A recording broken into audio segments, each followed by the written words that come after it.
Hello అండి, నా పేరు doctor Shivaprasad, century city hospital consultant international pulmonologist and allergy specialist అండి. సో ఈ రోజు మనము ఎలర్జీస్ గురించి తెలుసుకుందాము. సో ఎలర్జీస్ ఎందుకు మాట్లాడుకోవాలి వీటికంటే, ఇప్పుడు రకరకాల ఎలర్జీస్ ఎక్కువ అవడం వలన రెస్పిరేటరీ డిసీజ్ అంటే ఎలర్జిక్ రైనైటిస్ కావచ్చు, ఎలర్జిక్ బ్రాంకైటిస్ కానీ, ఆస్తమా కానీ ఇట్లాంటివి ఎక్కువ అవుతూ ఉన్నాయి. తర్వాత స్కిన్ ఎలర్జీస్ ఉండటం వలన ఈ అట్రికేరియా అని ర్యాషెస్ రావటాలు ఇట్లాంటివి కూడా ఎక్కువ అవుతూ ఉన్నాయి. సో ఎలర్జీస్ అనేవి రకరకాల రూపాల్లో బయటపడవచ్చు. నేను అన్నట్టు రెస్పిరేటరీ టైప్ లో రావచ్చు, స్కిన్ వచ్చిందంటే అట్రికేరియా రావచ్చు, గ్యాస్ట్రో అంటే మనకి గ్యాస్ట్రోఇంటెస్టినల్ ట్రాక్ట్ ఎలర్జీ రావడం వలన పర్టికులర్ ఫుడ్ తీసుకున్న ఇట్లాంటివి ఏమన్నా మోషన్స్ అవటం కావచ్చు ఎక్కువగా, లేదంటే కాన్స్టిపేషన్ ప్రాబ్లం అంటే విరోచనం సరిగా సాఫీగా అవ్వకపోవడం కావచ్చు, ఆ పర్టికులర్ ఎలర్జీ ఉన్న వాళ్ళు ఇట్లాంటి లక్షణాలు జరగచ్చు అనమాట. సో అసలు ఏంటి ఎలర్జీ, ఎందుకు వస్తుంది, మనకి దేని వల్ల ఎలర్జీ వస్తుంది? ఎలర్జీ అంటే ఏం లేదంటే సింపుల్, మనకి రకరకాల కారణాలు జెనెటికల్ గా కావచ్చు, తర్వాత పుట్టిన తర్వాత వచ్చిన చిన్న చిన్న ఇన్ఫెక్షన్స్ మూలాన, వాటి మూలాన కొంత లోపల జరిగే ఇమ్యూనిటీ చేంజెస్ వల్ల కావచ్చు, తర్వాత ఫ్యామిలీ హిస్టరీ, అదే నాకు జెనెటికల్ అని చెప్పాను కదా, లేదంటే హెరిడిటరీ ఫ్యామిలీ హిస్టరీ కాకపోయినా పుట్టుకతోనే, లేదంటే కొంతమందికి అక్వైర్డ్ అంటే తర్వాత కూడా కొన్ని రకాల పొల్యూషన్స్ మనం ఎక్స్పోజ్ అవటం వలన చిన్న వయసులో ఉన్నప్పుడు మనకి పెరిగే ఊపిరితిత్తుల మీద, పెరిగే ఇమ్యూనిటీ మీద ఈ ప్రభావం పడటం వలన కొంత మార్పులు చెందుతాయి. ఈ మార్పులు చెందటం మూలాన మనకి బాడీలో IgE అంటాం కదా, ఇమ్యూనోగ్లోబులిన్ C అనేది ప్రొడ్యూస్ చేసే లేదా కెపాసిటీ అనేది బాడీలో పెరుగుతూ ఉంటుంది. దీన్ని ఎటోపీ అంటాం. అంటే ఎవరికైతే పలానా పర్టికులర్ ఏదైనా ఒక దానికి ఎక్స్పోజ్ అవటం మూలాన IgE లెవెల్స్ పెరుగుతాయో దాన్ని ఎటోపీ అంటాం. సో ఇలా ఎటోపీ అంటే ఈ IgE లెవెల్స్ పెరిగిన ప్రతి ఒక్కళ్ళలోనూ లక్షణాలు ఉండాలని రూల్ ఏం లేదండి. అంటే సపోజ్ మనం ఒక 100 మందిలో ఎటోపీ అంటే ఈ ఎలర్జెన్ మన ఒంట్లోకి వెళ్ళిన తర్వాత మన బాడీ ఒక రెస్పాన్స్ లాగా బాడీలో ప్రొడ్యూస్ చేస్తుందని అనుకుంటే, ఒక 100 మందిలో ఎటోపీ ఉంటే దీంట్లో లక్షణాలు అంటే క్లినికల్ గా మనకి ఎలర్జీ లక్షణాలు ఉండే వాళ్ళు ఒక 40 మంది 50 మంది ఉంటారు అంతే. సో ప్రధానంగా ఈ రెండింటికి డిఫరెన్స్ అదనమాట, ఎటోపీకి ఎలర్జీకి. సో ఎలర్జీ వచ్చే లక్షణాలు ఏంటి, మనకి ఏమైనా ఎక్స్పోజ్ అయినప్పుడు తుమ్ములు, ఛాతీ పట్టేయటం, బాగా ముక్కు దిబ్బడ, కళ్ళలోంచి నీళ్లు కావటం, దురదలు రావటం, తర్వాత ఆయాసం ఎక్కువైపోవటం, లేదా స్కిన్ ఎలర్జీస్ ఉంటే కనుక అట్రికేరియా అంటే దురదలు రావటం, ర్యాషెస్ రావటం లాంటివి జరుగుతూ ఉంటాయి. అదే గ్యాస్ట్రో ఎలర్జీ ఉంటే కనుక నేను చెప్పినట్టు ఇందాక విరోచనాలు అవటం లేదా మోషన్ సాఫీగా అవ్వకపోవటం లాంటివి జరుగుతూ ఉంటాయి. సో ఈ ఎలర్జీస్ దేనికి ఎక్కువ వస్తూ ఉంటాయి? ప్రధానంగా మనం చూసుకుంటే కనుక ఫుడ్ ఎలర్జీస్ అండి. ఫుడ్ ఎలర్జీస్లో కూడా ఎక్కువ అంటే ఏ ఫుడ్ కన్నా రావచ్చండి, పలానా దానికి రాదు, పలానా దానికి వస్తుందని ఏం లేదు. కామన్గా మనం అనుకునేది ఏంటంటే వంకాయకి ఎక్కువ వస్తుంది, గోంగూరకి ఎక్కువ వస్తుంది, నెక్స్ట్ చెనక్కాయ గొండ్లకి ఎక్కువ వస్తుంది, చేపలు, ఫిష్ లేదంటే ప్రాన్స్కి వీటికి ఎక్కువ వస్తుంది అనుకుంటాం కదా. వస్తూ ఉంటుంది. ఉన్న వాళ్ళు అంటే ఒక 100 మంది ఎలర్జీస్ తీసుకుంటే కనుక వీళ్ళు ఒక 20-30 మందికి ఇది ఉండొచ్చు.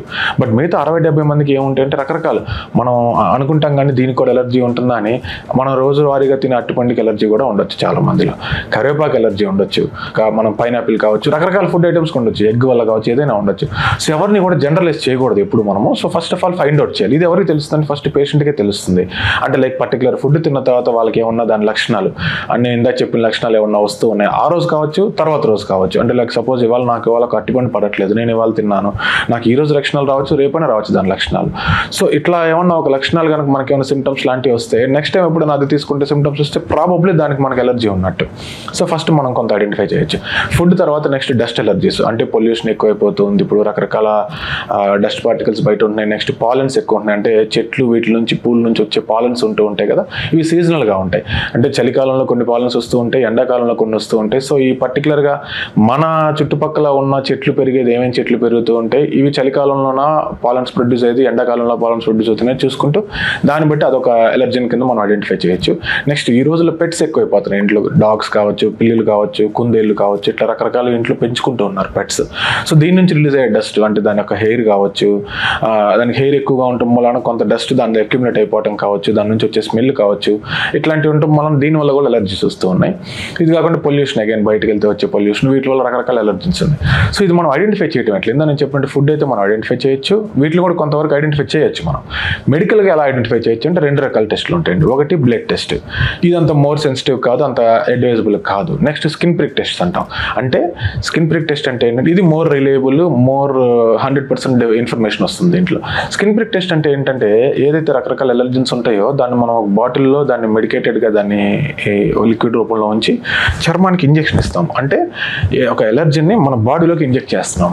సో ఇంజెక్ట్ చేసిన తర్వాత ర్యాష్ మనకి అది పడకపోతే కనుక మన బాడీకి రియాక్షన్ వస్తుంది కదా, అది ఇక్కడ మనకి దద్దుల రూపంలో వస్తుంది. దద్దుల రూపంలో రావచ్చు, ర్యాష్ రూపంలో కూడా రావచ్చు. ర్యాష్ అంటే ఎర్రగా కందినట్టుగా రావచ్చు.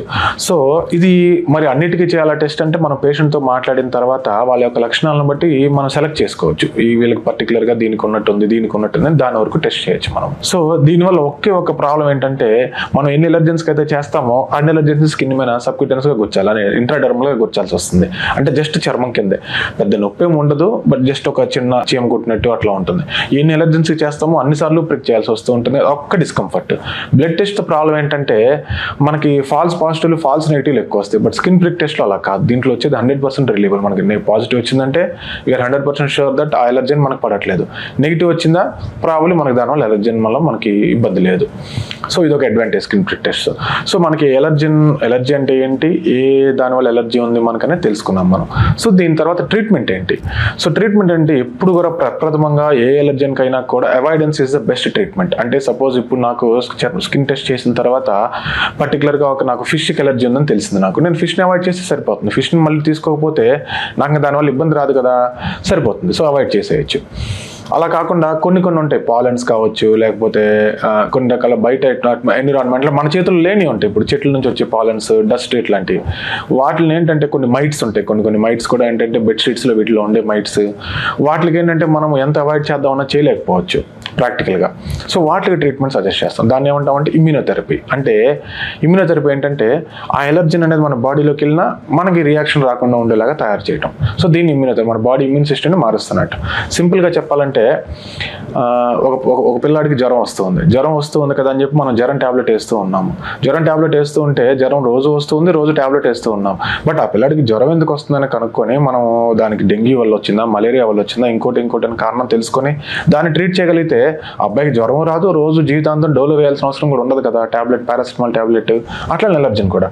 సో మనకి ఆ ఎలర్జీ రియాక్షన్స్ వస్తూనే ఉన్నాయి మనకి. అంటే జలుబు, దగ్గు, తుమ్ములు, వాటర్ రియాక్షన్స్ వస్తూ ఉన్నాయి. ఈ రియాక్షన్స్ రోజు వచ్చినప్పుడల్లా మన జలుబు వచ్చింది కదా సిట్రజిన్ టాబ్లెట్, మాంట్లూకస్ టాబ్లెట్, ముక్కులో స్ప్రేలు రకరకాలు వాడుతూ ఉంటాం. ఎన్ని రోజులు కండ పెరుగుతుంది ముక్కులో, లేదా డిఎన్ఎస్ వచ్చింది, సర్జరీ చేయించుకున్నాము, ప్రస్తుతానికి ఉన్న ప్రాబ్లం పోయింది. తర్వాత ఏంటి, మళ్ళీ రావచ్చు, మళ్ళీ ఎలర్జీకి ఎక్స్పోజ్ అవుతాము, మళ్ళీ మనకు లక్షణాలు రావచ్చు, మళ్ళీ కండ పెరగచ్చు, మళ్ళీ సర్జరీకి వెళ్ళాల్సి వస్తూ ఉంటుంది. సో ఇదేంటంటే దీనికి నేను చెప్పినట్టే. సో మనకి ఎలర్జెన్స్ ఎక్స్పోజ్ అవుతూ ఉన్నాము, ఎక్స్పోజ్ అయినప్పుడల్లా సిమ్టమ్స్ వచ్చినప్పుడల్లా ట్రీట్మెంట్ తీసుకుంటున్నాం, అలా కాదు. సో ఎక్స్పోజ్ అవుతున్నాం కాబట్టి ఎందుకు, ఏ ఎలర్జీ వల్ల ఎక్స్పోజ్ అవుతూ ఉన్నాము, ఆ ఎక్స్పోజ్ అయినప్పుడు మనకి రియాక్షన్ రాకుండా ఉండేది కట్ చేయగలిగితే, రియాక్షన్ రాకుండా ఉంటాం అంటే రెండు, ఒకటి ఎక్స్పోజ్ అవ్వకుండా ఉంటాం, లేదు ఎక్స్పోజ్ అయినా కూడా మనకి రియాక్షన్ రాకుండా ఉంటాం. సో దీన్ని ట్రీట్మెంట్ తీసుకుంటే కనుక ఇది పర్మనెంట్ క్యూర్ ఎప్పుడు కూడా. సో అందుకే ఎలర్జన్ అవాయిడెన్స్ అనేది ఎప్పుడు కూడా బెస్ట్. నేను చెప్పినట్టు మన చేతుల్లో లేని కొన్ని ఉంటాయి, వాటికి ఇమ్యూనోథెరపీ తీసుకోవచ్చు. ఇమ్యూనోథెరపీ అనేది ఇది లైఫ్ లాంగ్ ట్రీట్మెంట్, మన లైఫ్ లాంగ్ ఇమ్యూనిటీ వచ్చేస్తుంది మనకు ఆ పర్టికులర్ ఎలర్జన్కి. So it's a permanent treatment. దీనిలో రకాలు ఉంటాయి, సబ్క్యూటేనియస్ ఇంజెక్షన్స్ రూపంలో ఉంటాయి, టాబ్లెట్స్ రూపంలో ఉంటాయి, 4 కింద డ్రాప్స్ లాగా పెట్టుకునే సబ్లింగిల్ లాగా ఉంటాయి. బట్ మోస్ట్ కామన్గా ఇప్పుడున్న పరిస్థితుల్లో మనం అందరూ వాడేది సబ్క్యూటేనియస్ ఇంజెక్షన్స్, నెక్స్ట్ సబ్లింగిల్ థెరపీ అనమాట. సో ఇవి కనుక తీసుకుంటే సైడ్ ఎఫెక్ట్స్ ఏమీ ఉండవు, రియాక్షన్స్ ఏమీ రావు, మనకి లైఫ్ లాంగ్ ఇమ్యూనిటీ వచ్చేస్తుంది. ఆ పర్టికులర్ ఎలర్జీ మనకి ఎక్స్పోజ్ అయినా కూడా మనకి ఇబ్బంది లేకుండా ఉంటుంది. సో ఎలర్జీ గురించి ఇది కంప్లీట్ డీటెయిల్ పిక్చర్ అనమాట. సో దీని గురించి ఏమి మనము ఎలర్జీ ఉందంటే అది క్యూర్ అవ్వట్లేదు, నాకు రోజు సిట్రజిన్ వేయాల్సి వస్తుంది అని ఫీల్ అవడానికి ఏం అవసరం లేదండి. మనం అవాయిడ్ చేసి మనం పర్టికులర్గా ఫైండ్ అవుట్ చేయటం, అవాయిడ్ చేయగలటం, కొన్ని మన చేతుల్లో లేని వాటికి ఇమ్యూనోథెరపీ తీసుకుంటే కనుక హ్యాపీగా జీవన శైలి అంతా కూడా హ్యాపీగా ఉండొచ్చు మనము. దీని గురించి వరీ అవ్వాల్సింది ఏమీ లేదు, చాలా చిన్న ప్రాబ్లం ఇది. ఇంకా ఏమైనా డౌట్స్ ఉన్నా కూడా మీరు కింద డౌట్స్ అడిగినా కూడా తర్వాతనే క్లియర్ చేద్దామండి మనం. Thank you.